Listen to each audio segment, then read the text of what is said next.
This episode is brought to you by Redfin. You're listening to a podcast, which means you're probably multitasking.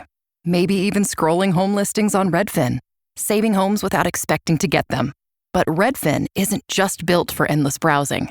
It's built to help you find and own a home.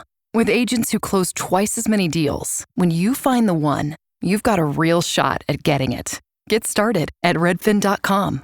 Own the dream. How old were you when you realized you were the son of a president? I don't think anyone's ever asked me that before. FX's Love Story. John F. Kennedy Jr. and Carolyn Bessette. I didn't think I could love someone like this until you. From executive producer Ryan Murphy. It's not a question of if I want to spend the rest of my life with you. It's if I'm cut out to be Mrs. JFK Jr. FX's Love Story. John F. Kennedy Jr. and Carolyn Bessette. Watch now on FX, Hulu, and Hulu on Disney Plus for bundle subscribers. That's your boyfriend? Yes. Stand up, please. Come on, close to the microphone. How old is he? How old are you? He's 19. How old are you? I'm 34. 34. Okay, Yes. go on. I never know whether to say you go girl or what. This is the plaintiff, Elois Welch. She says she knows the defendant because she shares a son with her current boyfriend. She's suing her because the girl keyed her car when she found out she was pregnant by her ex. She even told her she wanted to kick her baby out of her stomach. Nice, real nice. Bottom line, the crazy, out-of-control, scorned woman owes her $1,917.70 for car damages.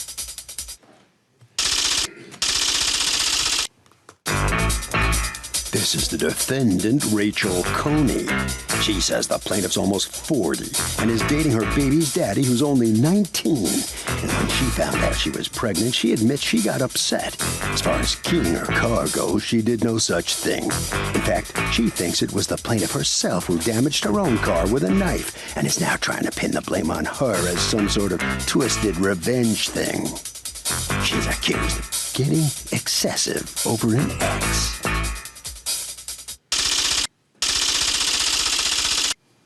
All parties, please raise your right hands.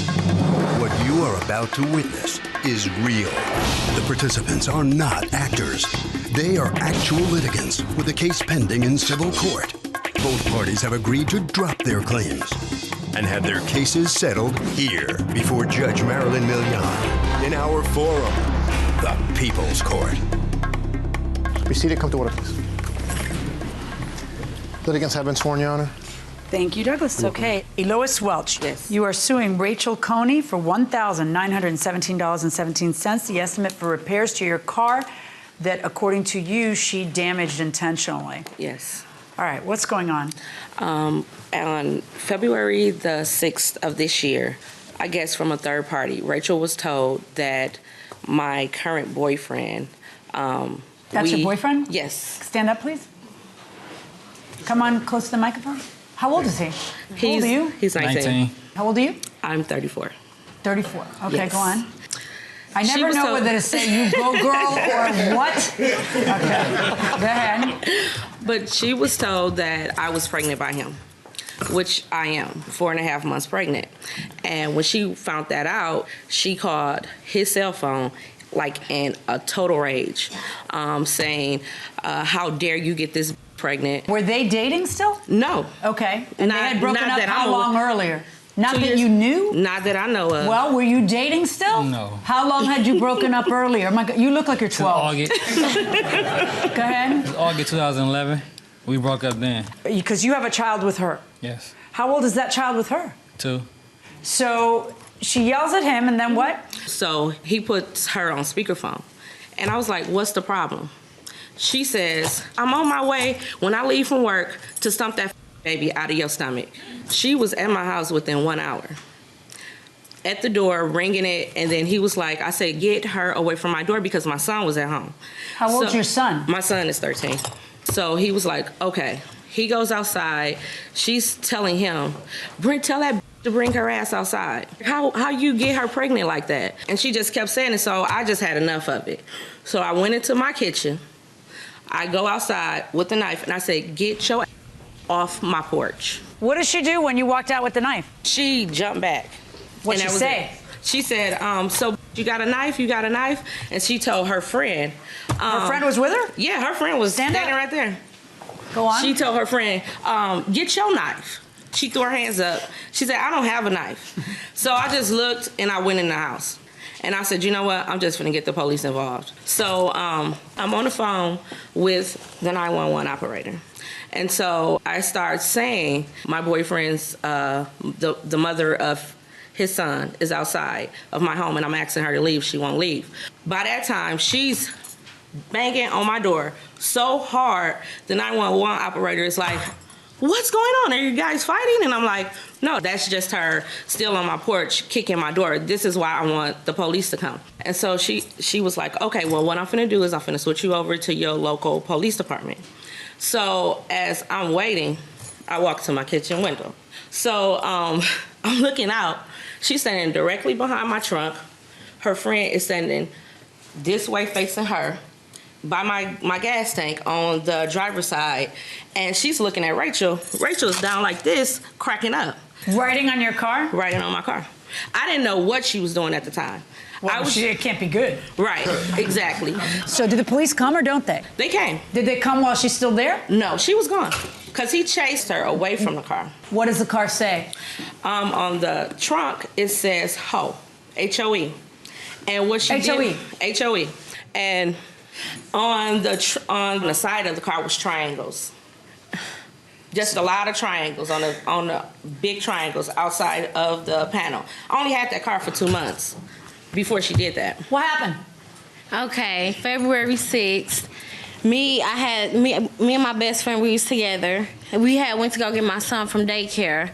So when we dropped him off, I was texting Greg. Who's Greg? Him? My baby daddy. Okay. So we was texting, and he was like, well, I gotta tell you something.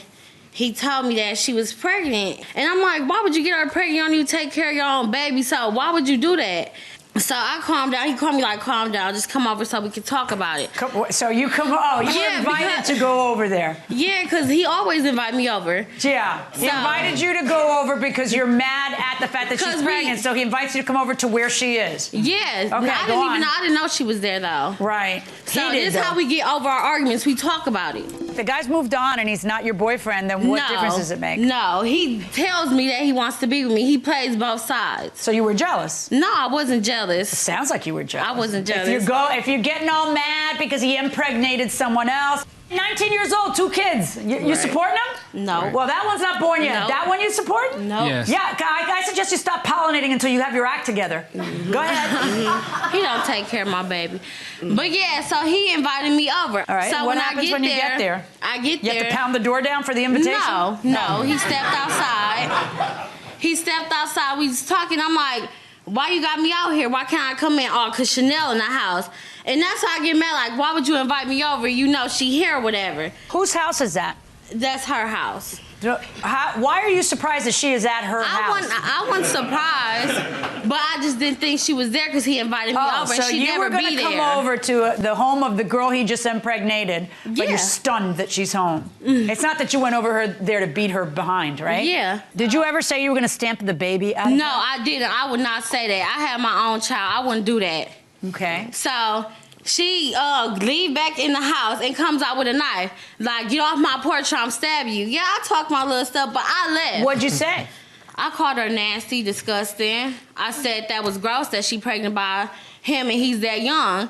So, but I didn't threaten her. I left and we got on the bus. So, I'm on my way to work and I'm getting these phone calls from a private number saying I'm your worst nightmare. All I see is purple faces or whatever. What does that even mean? Like, I don't know. She must have been, I don't know. She was threatening me though, yeah. Okay. Who has a phone? We do. Okay, let's see. Yeah, let me see both of yours. This is just some of the harassment that she has been doing on my personal Do you phone. have a phone? No, I don't, but I got messages and Do you other have stuff. any phone on you right now? That is my question. Before I No, walk I over don't. and search your bag, do you have a phone? That was what day? February what? It was February 6th, but those are the harassment. These are December 12th. Yeah, that's another day that she just went crazy. Every third word is a bad word, the essence of which is, how could you get this, and then you have a bunch of insulting language, pregnant, you don't even take care of Aaron, that's your son? Yes. How dare you, I hate you, you stupid. And he says, okay, bye. And you say, I won't even repeat all the stuff that you say. And he writes, I'm gonna be happy with my daughter and my son. But then he says, and this is a little odd, at 6 o'clock, come to the front door again, you a beast. What does that mean? Like, I'm crazy. That's basically what a beast is. All right, in any event, clearly you went over there because you are furious that he got another lady pregnant, and you're angry because you feel like he doesn't take care of his own, and you're disgusted by the age difference between them. So what happens when you get there? You tell me first. Okay, so Greg steps outside. He invited me over, like I said, and he comes outside, and we're sitting there talking.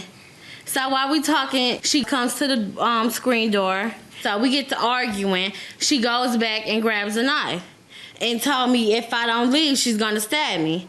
I talked my little stuff, but I left. And what was it? Don't skip the part about how you talk your little stuff. I wanted to hear that. So yeah, I was calling her nasty, disgusting. Hoe? Yeah, I called her a hoe. I did. Okay, and then the word hoe ends up etched on her car? No, I did not. I didn't key her car. No? So yeah, I was If not on you, my... then who? I don't know. She keyed it herself. That's She what keyed I her think. own car. A brand new car. She keyed her own car in order to what, frame you? Look, okay. Is that what you're saying? Yes. Yes. Welcome back to the People's Court. Harvey Levin here. So, is it weird to anybody here that she's 34, he's 19, she's having his baby? Yeah, I think that he must be after something. I don't think that... What's the difference between a woman where there's that much of an age disparity and she's younger versus the guy? What's the difference? I just don't think it's right for... Is it worse for the girl to be a lot older than the guy? Definitely. Well, why is that? I don't know. Does she have money? Maybe he's after the money? But I'm asking, is it weirder if the girl is older versus when the guy is older? Yeah, because women mature before guys do. So, like, he's very, immature for her. Oh, you're getting all, biological on me here. Going inside the courtroom. You think she keyed her own car? I'm so serious, yes. Really? Would you key your own car you've had for 2 months? But you know what? Does she write hoe on the car? Huh? You heard me. Did she write hoe on the car? No, she's not with me. How do you spell hoe? H-O-E. H-O-E. That's how you spelled it on the car, and that's how you spelled it in... Well, I didn't spell it on the car. I might have spelled it in the text, but I didn't apparently spell it it's an on acceptable the car. spelling. It's just a little more unusual. All right, so now, show me the pictures of the car. If not you, then who, Sweet Pea? I don't know. So this happens right after there's a huge problem between you guys because you just learned that he got her pregnant and you're over there and you're screaming and she's got a knife, but you're not the person who wrote hoe. Hey, can I say something else?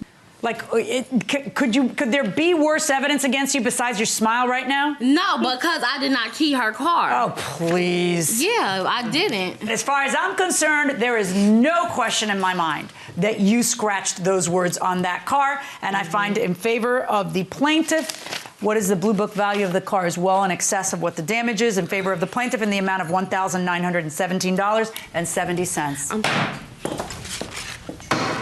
Let me tell you something. You better put your big boy pants on and grow up very fast because you're going to have your hands very full. And I'm not talking about the kids.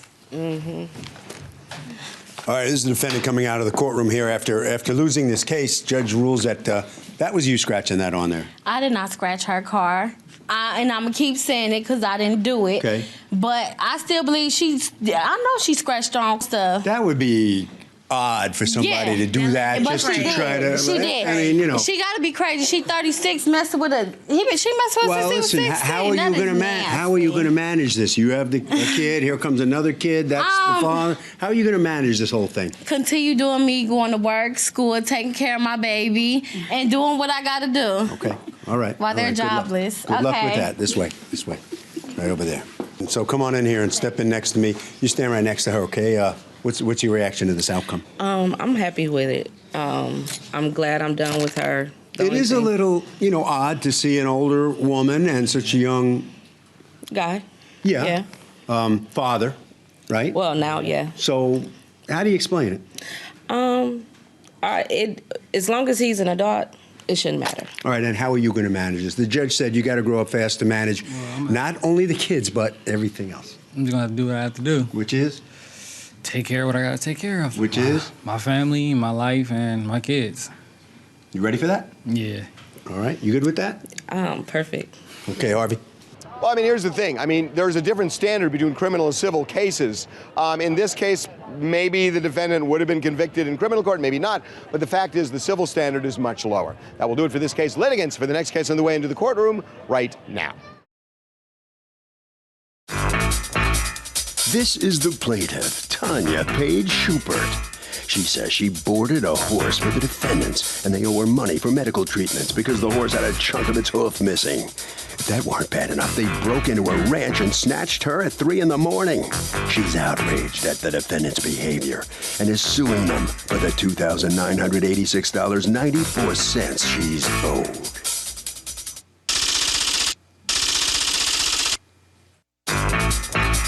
These are the defendants, Marcus Anthony Rojas and Laura Fleck. Marcus says he was planning on selling the horse the plaintiff's daughter rode, and the plaintiff suggested they free lease the horse to her. A free lease means the person will board and take care of the horse as if it were their own. Why this woman's now turning around and suing them for things she was supposed to pay for is absolutely ludicrous. They're accused of hoofing it to court.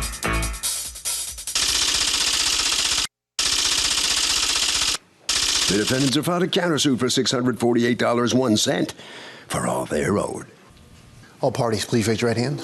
Welcome back to the People's Court. Next case on the docket. The plaintiffs boarded a horse for the defendants and won't pay, but the defendants say the deal was they wouldn't have to pay. It's the case of horse remorse. Of course. Okay, Tanya Paige Schubert? Yes. Okay.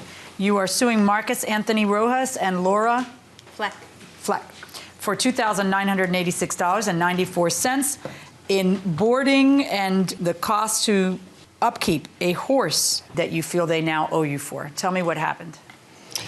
Okay, well, right across from my old shop, they had rented a field where we had kept our 2 horses. What kind of shop were you running? I own a salon. Okay. So you rented that field and they rented that field too? Our 2 horses were on that field with their horse. And you were renting from him? Yes. Got it. Okay. And originally, the draft horse, Baby, was theirs. Go ahead. Anyway, we had got given notice that we needed to move our horses in like 2 weeks because they couldn't afford the field anymore. They couldn't afford it? Mm-hmm. Okay. So I had 2 weeks to try to find somewhere for the horses. Okay. And in the meantime, they were going to sell Baby, which was a horse that my daughter had been riding for. Come on up. How old are you? 14. Okay, so you have been riding Baby for a while? Yes. Okay, so you kind of bonded with Baby? Yes. Okay, so when you hear that they're going to sell Baby, did you want to buy her? I originally did, yes, I did, but I couldn't afford to buy her. In the meantime, they were going to get rid of her because they didn't have a place to put her. Right. So the original agreement was that I would take Baby until they were able to find a place for her. Where were you going to keep her? Well, I had a place that I was moving them to. That you were moving your horse to? Yes, my 2 horses. Your 2 horses. In exchange for all of her equipment, meaning saddle, her bridle, so I can use her for the way that I wanted to use her. Okay, but so wait, okay. You're going to pay for the horse and pay for the boarding and pay for what else? Food and veterinary and everything else. They were originally supposed to pay to help. Well, if they're supposed to pay for it, what are you doing? What are you giving up? You say the agreement is different. What do you say the agreement is? The agreement was a free lease agreement, which means rather than charge to lease the horse to somebody, you allow them to use it for free. In exchange, they provide all of its care and upkeep. Okay. And according to you, you're supposed to use it for free and they're supposed to pay for the care and upkeep? Because that's what you're suing for and it's not making sense. For how long did you have the horse?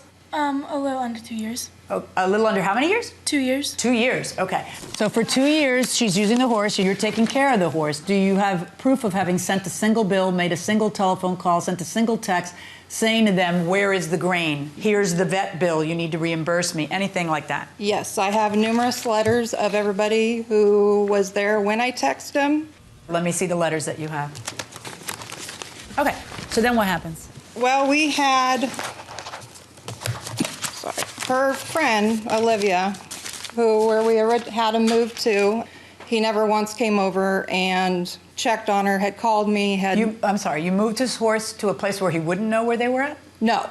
We had them on Willis Creek, and then we moved them over to Olivia's for a month. So 6 months, he knew exactly where they were at.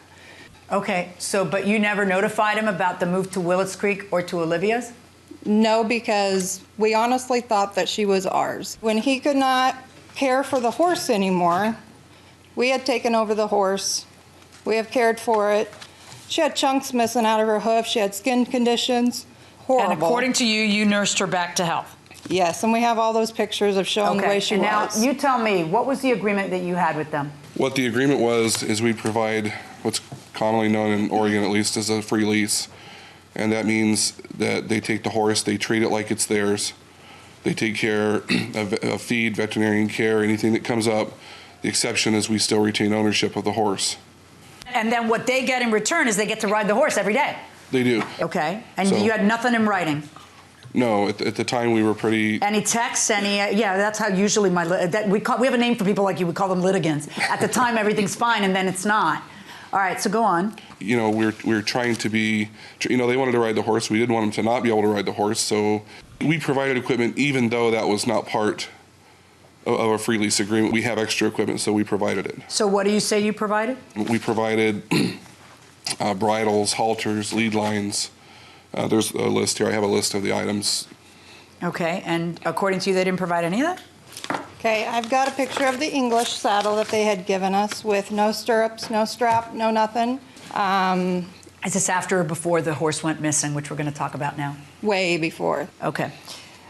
What happened at the 7-month mark? Well, her friend, Olivia, where the horses were at, had been feeding her nightly and then daily before school. That night she had fed her, baby was there. That morning at 5:30 in the morning, baby was no longer there. And I said, is there fencing down? Is there anything down that proves that she might have just knocked down the fence? She said no. Did you tell the cops that you think that he might have taken him? I did. And then what did the cops do? Well, the cops had went over there and found baby over there.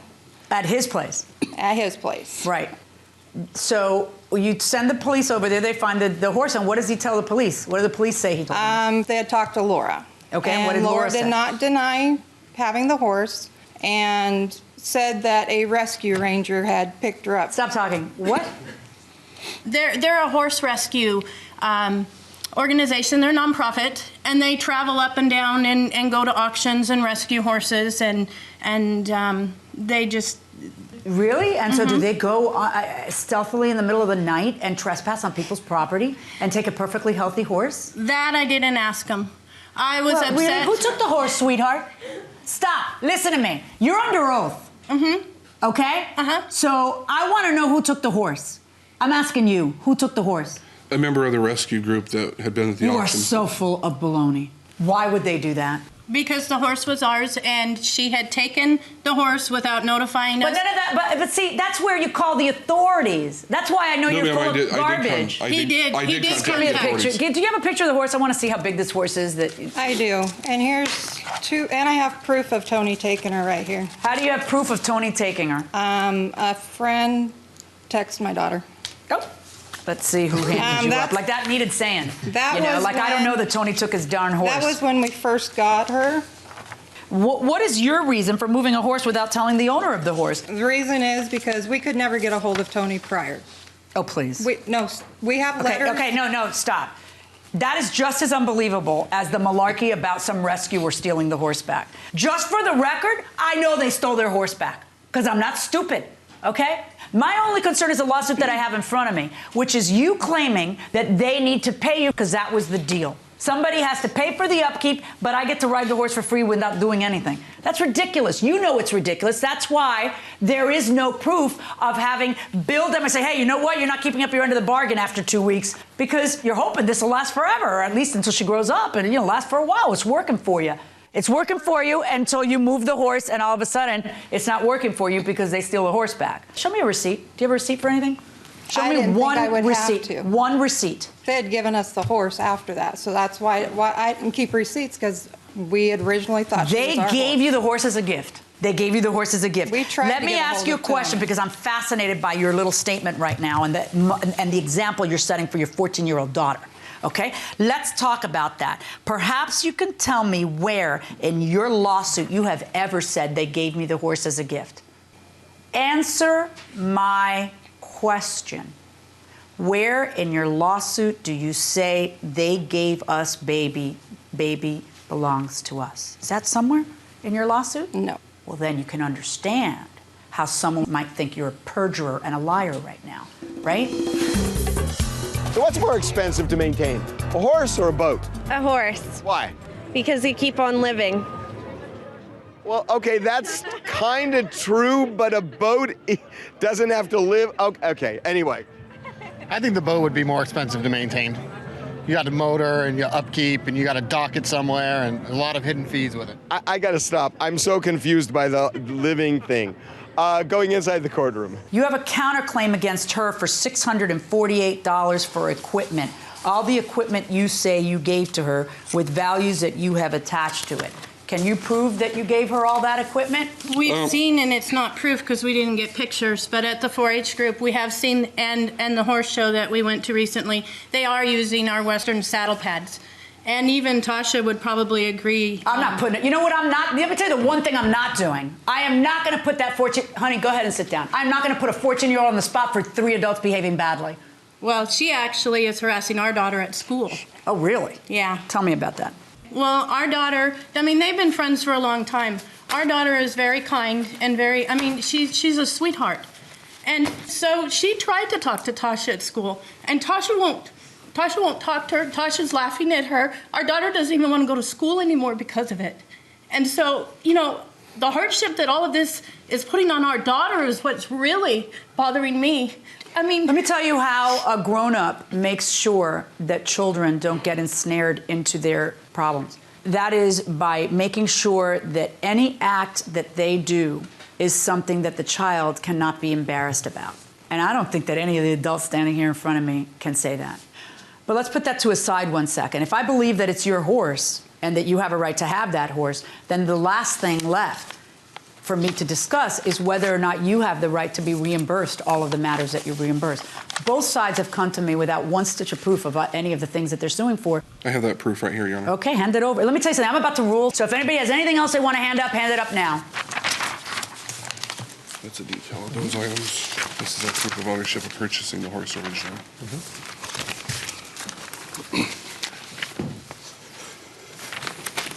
Do you have the receipts for any of these items? We don't have receipts. Okay.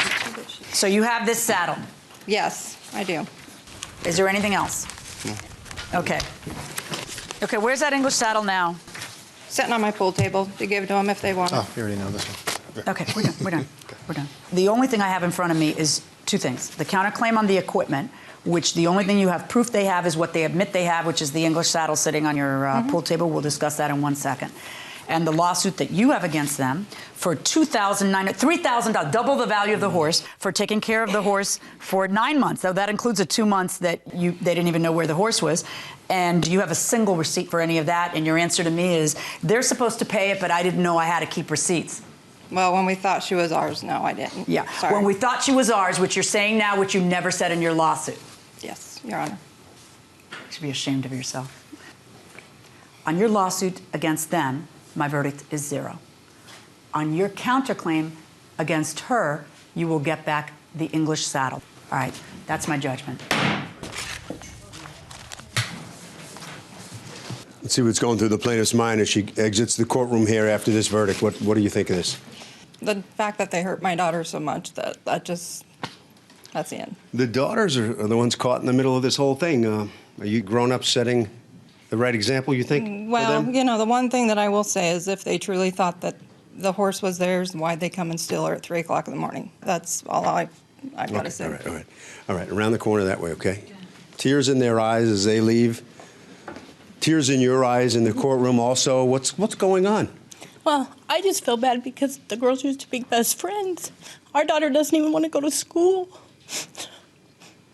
14 years old and getting bullied over at school over something like this that kids shouldn't even be involved in. That was created kind of by the adults, yeah. Right. Yeah, we didn't try and involve our daughter. Right. Let's go to Harvey. You know, the judge held the verdict open to make sure that the saddle goes back. If it doesn't, the defendants will get the value of the saddle.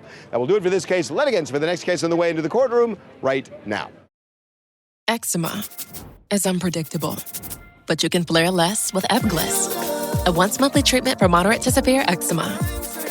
After an initial 4-month or longer dosing phase, about 4 in 10 people taking Ebglyss achieved itch relief and clear or almost clear skin at 16 weeks. And most of those people maintain skin that's still more clear at 1 year with monthly dosing. Ebglyss, lebrikizumab LBKZ, a 250 milligram per 2 milliliter injection, is a prescription medicine used to treat adults and children 12 years of age and older who weigh at least 88 pounds or 40 kilograms with moderate to severe eczema, also called atopic dermatitis, that is not well controlled with prescription therapies used on the skin or topicals, or who cannot use topical therapies. Ebglyss can be used with or without topical corticosteroids. Don't use if you're allergic to Ebglyss. Allergic reactions can occur that can be severe. Eye problems can occur. Tell your doctor if you have new or worsening eye problems. You should not receive a live vaccine when treated with Ebglyss.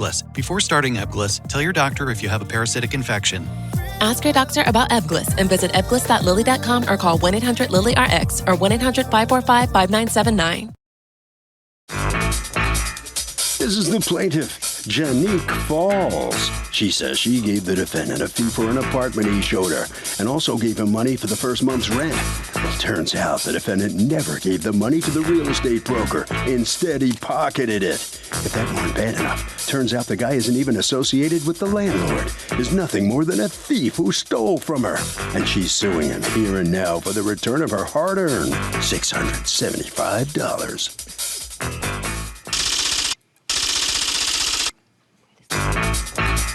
This is the defendant, John Manick. He says he's a runner, not a broker. In fact, he simply helped out a friend who's a real estate agent because he knows a lot of people, and when he helps his friend, he gets a commission. Bottom line, the plaintiff never gave him any money directly. The woman's motives for filing this lawsuit need to be questioned, and he hopes the judge will get to the bottom of this big mess, and he'll walk out the victor. He's accused of stealing a fee. All parties, please raise your right hands. Welcome back to the People's Court. Next case on the docket. The plaintiff gave the defendant money for an apartment thinking he was a broker, but the guy wasn't and pocketed the loot. The defendant says he's not a broker. He helped out and took a commission. It's the case of he's broker than a joker. Thank you, Douglas. Okay. Janique Falls, you are suing John Manick for $675 that you say you paid him and he has pocketed inappropriately. Tell me what happened. Okay. I was living in a shelter. I have a move-out date. My date was for February 28th. I met Mr. Manick right then about the 26th in the morning. Mr. Manick told me that he was a housing advocate. Kind of cutting it close, aren't you? Cutting it very close, yes. Mr. Manick tells you I am a housing advocate. What does that mean? He said he can find apartments. He said that he's working with Unique Real Homes. Okay. And that he's also like a broker for them, basically. He said, well, I can show you apartments, I can take your deposit, and I'll take you to the real estate. Right after the apartment, I gave him $500 bills. I went to the ATM machine. Me and my daughter walked to the ATM machine and bring him another $100. So you give him a total of $600 that day. Mm-hmm. And then you gave $700 to the realtor that he said he worked for. Yes. Okay. When does the $700 to the real estate agent happen? The very next day. And then you go to the realtor and you give the realtor $700. Did that? You don't end up getting that apartment, right? Oh, yes, I did. Oh, that is the apartment you're in. Okay, so you obviously didn't get back the $700 you gave the realtor because that's I still need an apartment. Okay, so you did finish paying the realtor. But you say you paid him $675 and you want it back. Why? Because my money never made it to the realtor. I had a $700. Because the realtor said to you, I don't know what you're talking about. This guy never gave me $675. No. You still owe that other $675 plus whatever. And then you say, wait, I gave $675 to your guy. Mm-hmm. And the realtor says, that's not my guy. Right. And to come to find out. What's going on, Mr. Manick?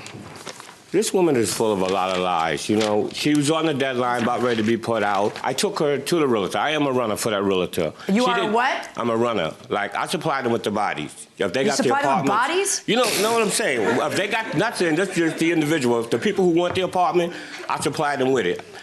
We took her to see the apartment. She did not give the realtor the money. I gave the realtor the $700. Okay. I told the realtor, right, and come in front of her. Okay, so there's no dispute the realtor got $700, Right. but she says she also gave you $675 the day before. Judge, if you look at the receipt that the realtor gave her at that moment the breakdown on what she owed. If you would have gave me $600, you would have said. Give me the original receipts. I don't want copies in court. I want originals. Because I need to look at them and see if they look doctored up or not. He's saying that this is a fraud, and the first thing I read is the phrase "to link me to apartment to process paperwork," which kind of looks like you authored it. And her receipts as well. Can my witness speak, please? Yeah, but do you hear what I just said? Yes, And ma'am. what's your answer to it? If he authored it, why does it say to link me to an apartment? Because he had me and my witness write our receipts out, and he signed them. Do you have a license on you? My copies of my receipts and hers are the same two different signatures any that he put up contract there. that he signs, any ID that you have in your wallet that has a signature. And let me hear from your witness. Come on up. This is my neighbor. She came to me one day and she said, I know you're trying to move. She said, well, look, this guy, I just went and saw an apartment. So I got his number. I called him. We sat down. He said, okay, you got to do a credit check. I gave him $50. I do have my original receipt, Your Honor. Let me see it. Your Honor, he tells you, fill out the receipt and I will sign it. That's what he tells you. Write it in. Are these receipts legitimate? He takes out his book and he tells you, write it in and he signs it. I gave him $50. Are those receipts yours? There's one of them is. One of them is and the other one isn't? Yeah. Which is the one that isn't? Oh, God. Is. The 175 is, and according to you, the $50 isn't. Do you have people fill out the receipt and then you sign it? No, I mean, I don't know, man. Sometimes Sounds there's like some you do. people fill out the receipt. At the time, I didn't have the receipt book. Does anybody have anything from the realtor? Yeah, I sure do, because he's working with and me. I spoke to them too, and they said they never got my money. And so what did they say about it? They said the only thing he could do is say, listen, these people have available apartments. This letter's to certify that Unique Homes Realty has been working with Miss Janique Falls in finding her a 3-bedroom apartment. Miss Falls was referred to us by Mr. John Manick, who is not an agent at Unique Homes Realty and does not represent us in any area of business. Unique Homes Realty is not responsible for any business transaction that is done by anyone who is not a representative of this firm. I don't think it's quite that. I don't think they can divorce themselves quite so easily. And then that's another thing, Your Honor. Like when you go in there, he try to overtalk you so you won't ask questions. This is why I want let my daughter to really speak so she can tell you what happened when we found out my $675 was missing. I was there. And she was That's in what her I was trying to meeting. explain. How did she realize the money was missing? Stop talking. Go. The reason why my receipt says 175 is because when we first was doing the credit checks, we did two. He said we was going to do 2 credit checks, $25 each. We all get into my car because I drive. With him, drive to the realtor office. We go in the realty office. She sits in one booth. I sit in the booth in front of her. And they start talking. And she's going, something's not right. My stuff is not adding up. Why is this saying this, balance? He goes, no, I hear him say it's going to be deducted in the end, in the total. But can I tell you? But wasn't the total being told to her right then, and that's how she realized that it was? Can my daughter speak and let you know? Lady, if you ask me one more time, the answer is going to be no. So don't keep asking. And if you roll your eyes, look at me. Do you see my eyeballs? Do you know they're in my head right now, and I just saw what you just did, right? To roll your eyes and your head and chicken neck when a judge is talking to you. Is that a good thing or a bad thing? You can answer. It's not a good thing, but No, right it's now, not. my kids It's could not. be jeopardized It's not. to still Because be you on the brought a street. witness and you want me to listen to the witness, right? You have interrupted your witness now 3 times. So would you ever rent an apartment from a landlord and not get a receipt? Sir? No, never. Why? Because he'd probably dud you up, come back, want more money. Well, okay, I mean, but isn't there an element of trust with a landlord? Would you ever do that? Ever give money without a receipt? No, I never. Because? I was taught not to do that. Okay, you were taught well, my dear, going inside the courtroom. So what was it you were looking at that didn't account for the $675? My receipt from the real estate section. Do you have that? Yes, it's up there with you, Your Honor. The crying isn't going to make a difference. It's just going to make it harder for me to understand you. Okay, so they give you a receipt for $700, which is the amount that you gave them at that moment. Yes, ma'am. But since you'd given $675 the day before, you expected the receipt to be for $13. Yes, that's what she realized. All right, and when you tell that to the realtor, what does the realtor say? They must say something to you. When I tell it to the realtor, he jumped up out his seat. He said they used that for material to finish my bathroom so I can move in. That's what he told me that day. And it wasn't. It was supposed to go into the apartment for the deposit because he said it was. So why was it okay with you that day? I just needed to move. What did you want to call your daughter as a witness for? So she what is your testimony that she never? Just a second. That she never gave you the $675? She never gave me the $675. So where do you make money? I make the money from the realtor. Do you have anything from the realtor saying that? No, I mean I figured the number. You could have called her. This woman. I'm not calling anybody. You know, if you're supposedly working with this realtor all the time and everything you're doing is legit, how hard is it for you to get a letter like she got a letter? I mean, because the simple fact is that dealing with, I don't just deal with that realtor. I deal with a couple of realtors. I know a couple of houses. There's another person here who's granted is her close friend who also says that you took money from her. What ended up happening with your apartment? I never saw an apartment. You never even saw an apartment. We went and to according see to you, you paid not just the credit check $50, but also the $175 deposit.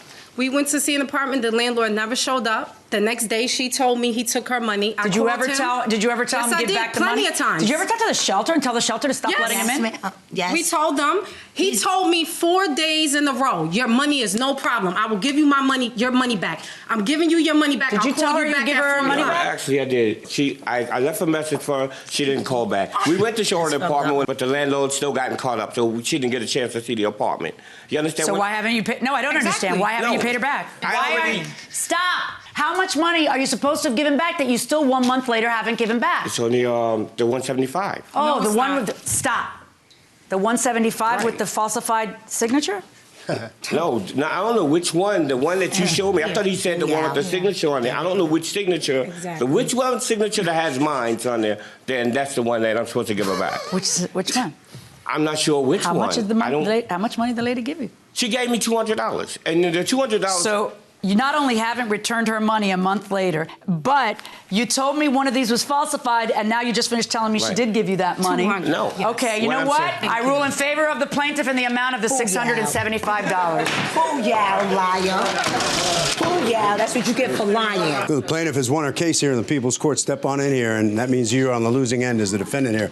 What's going through your mind here after all this? I mean, actually, she is scamming the system to get out the system, so it is what it is. And what are you doing? Just trying to help people? More or less. Mm-hmm. You know what I mean? More or less. That's all I do. And what happened in this case? How did you wind up in here? Because she's a scammer.